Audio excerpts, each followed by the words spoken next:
One of the worst lies is the kind that lets you keep calling yourself honest. A kind of dishonesty that never says anything false.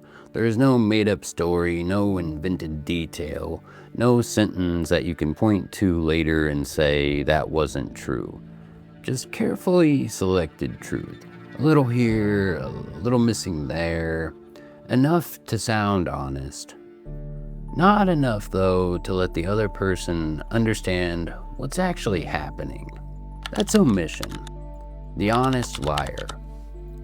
And it may be the most effective lie there is, because the person doing it can look you in the eye and say, "I never lied to you."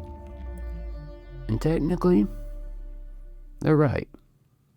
That's what makes it so clean. Most people think lying means saying something false. Something's invented, something that didn't happen. But that definition lets the most common form of dishonesty walk right through the door. Because the truth can still be used to lie. You just leave out the part that would make the truth mean something different. That's it. That's the whole move. And it works. Because the words are true. The picture is false. This is not the same thing as privacy. Privacy is saying, "I don't want to talk about that." Privacy is having parts of your life that belong to you. Privacy is allowed. Privacy is clean. This is different. This is saying just enough to keep the other person looking in the wrong direction. A partner says, "I was with a friend." It's true. But what they leave out is that friend is their ex, and that it's been going on for a while. A friend says to you, "I've been busy." True. What they leave out is that they've been avoiding you specifically for weeks. On purpose. Nobody technically lied. And that's the trick. It's not one dramatic lie or making up an entire story. Just a pattern of answers shaped to prevent certain questions from being asked. And when people do this, they usually have a story ready. "I value my privacy. It wasn't relevant. I didn't want to cause drama." Or "they didn't ask the right questions." "I never said anything false." And the story works. Because it sounds reasonable. Because not everything needs to be shared. Because people are allowed to have boundaries. But underneath those reasonable statements is usually something much less clean. "I knew this would change things. I knew they would see me differently. I knew if they had the whole picture, they might make a different choice." And you didn't want them to have that choice. So you controlled what they were allowed to understand. That's the part that never gets said out loud. You didn't forget to tell them. You remembered not to.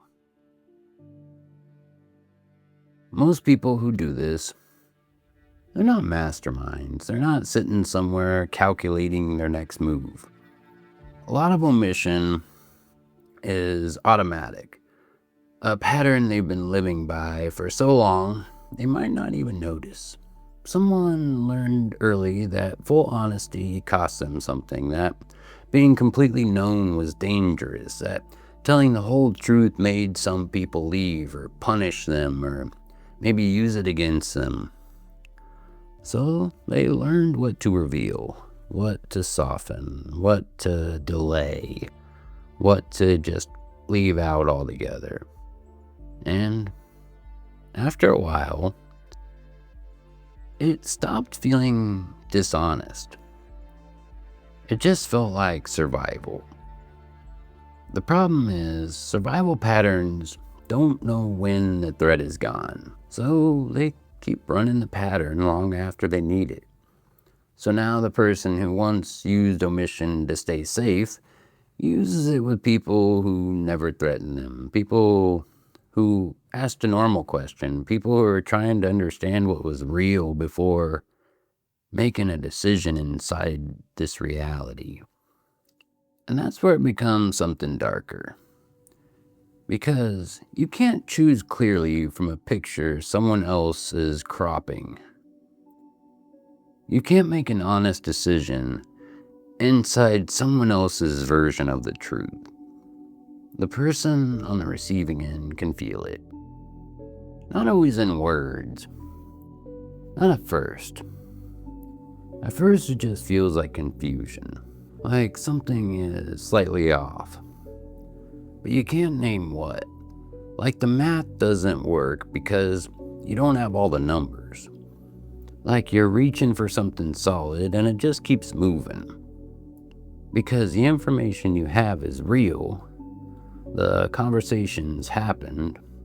The warmth may even have been genuine. The answers were technically accurate, but the picture was incomplete by design. And you can't identify missing pieces when you don't know they exist.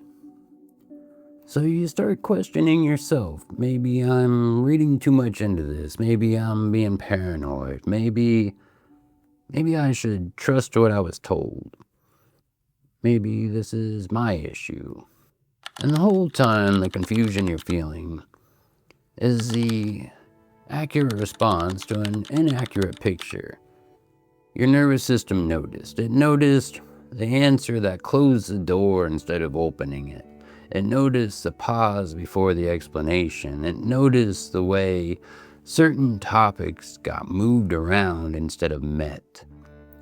The body keeps a more honest record than the story does. And when the full picture finally arrives, usually not through a conversation, but through behavior, through what people do when they think you're not paying attention. It doesn't feel like a revelation. It feels like confirmation, like something you already knew, finally being allowed to exist out loud. That moment matters because it separates two things that can look identical from the outside: confusion and being managed. Confusion happens when nobody has the full picture. Being managed happens when someone else decided what parts of the picture you were allowed to see. And once you feel that difference, the confusion stops feeling like your failure. It starts feeling like the cost of being near someone who couldn't afford to be fully known. That's the part people don't talk about. Omission doesn't only damage the people around it, it damages the person doing it.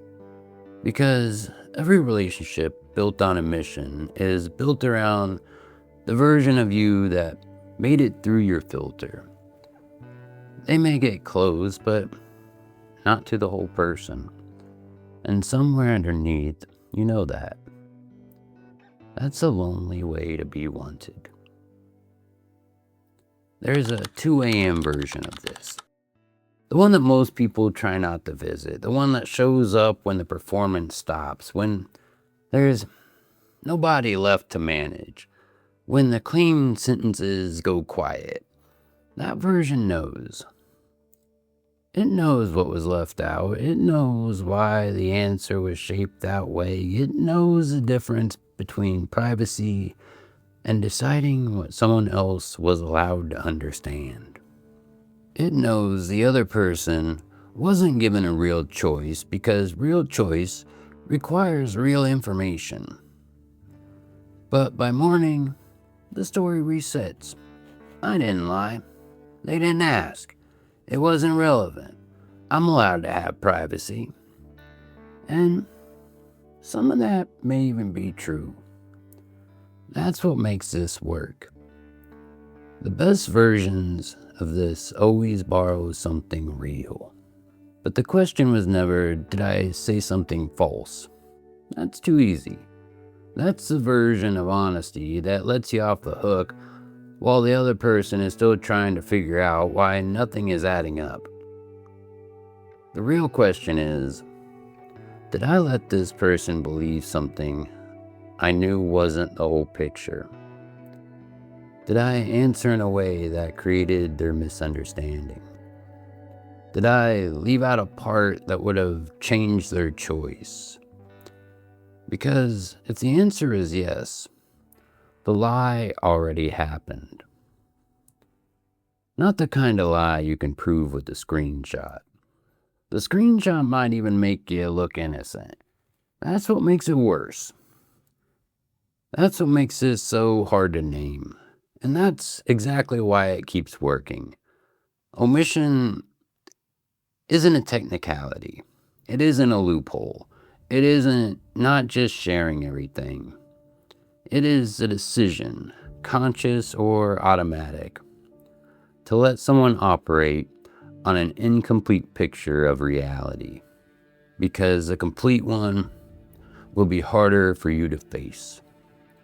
And you usually know, maybe not loudly, maybe not in the version you tell other people, but underneath the explanation, you know. You know when silence is privacy, and you know when silence is control.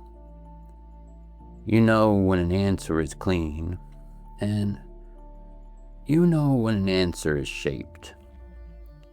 You know when you're protecting yourself, and you know when you're protecting a false picture at someone else's expense. That's where the interference is. Not in how sensitive they were, not in whether they should have asked better questions, not in whether you technically crossed a line.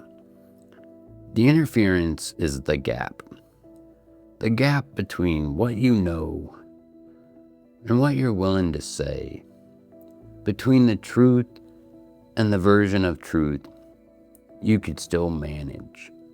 And at some point, you will need to admit that gap is not silence. It is a lie. Omission is not honesty.